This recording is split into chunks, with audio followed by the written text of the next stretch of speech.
إلا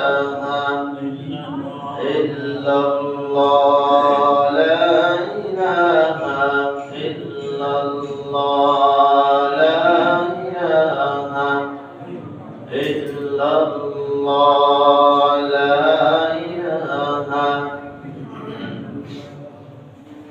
لا إله إلا الله لا إله إلا الله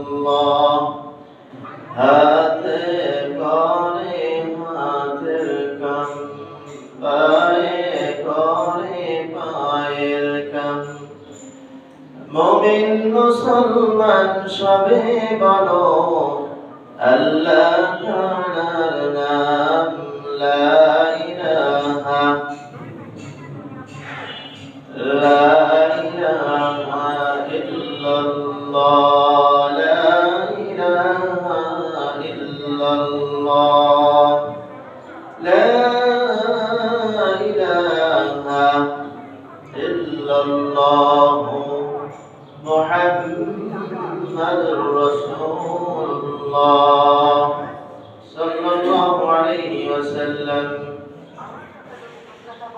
আলহামদুলিল্লাহ, আল্লাহ তাআলার বহু বড় মেহেরবানি যে আল্লাহ তাআলা আমাদেরকে পবিত্র মাহে রজবের মধ্য প্রান্তে রজব মাসের দ্বিতীয় জুমায় আল্লাহ রব্বুল ইজ্জত ওয়াল জালাল জুমার নামাজ পড়ার জন্য আমাদেরকে দুনিয়ার বহু কর্ম থেকে বহু মাজলিস থেকে আলাদা হয়ে আল্লাহ সুবহানাহু ওয়া তাআলা তার সবচেয়ে প্রিয় ঘর মসজিদ আল্লাহ তাআলা আমাদেরকে মসজিদে আসার মতো তৌফিক দান করেছেন।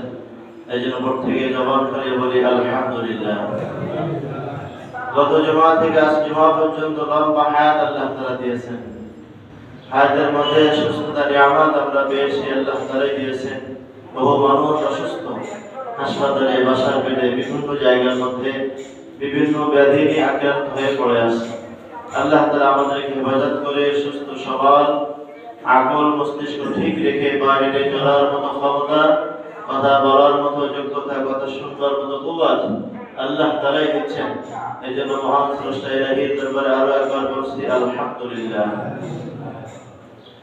দরুদ ও সালাম পেশ করি মানবতার দিশারি সাইয়্যিদুল কাওনাইন, আমার আপনার সকলের প্রাণ প্রিয় মানুষ জনাবে মুহাম্মদ রাসূলুল্লাহ, সকলে বলি সাল্লাল্লাহু আলাইহি ওয়াসাল্লাম। সম্মানিত হাজিরিন, রজব মাস চলতেছে। এই মাসটা আমাদের কাছে খুবই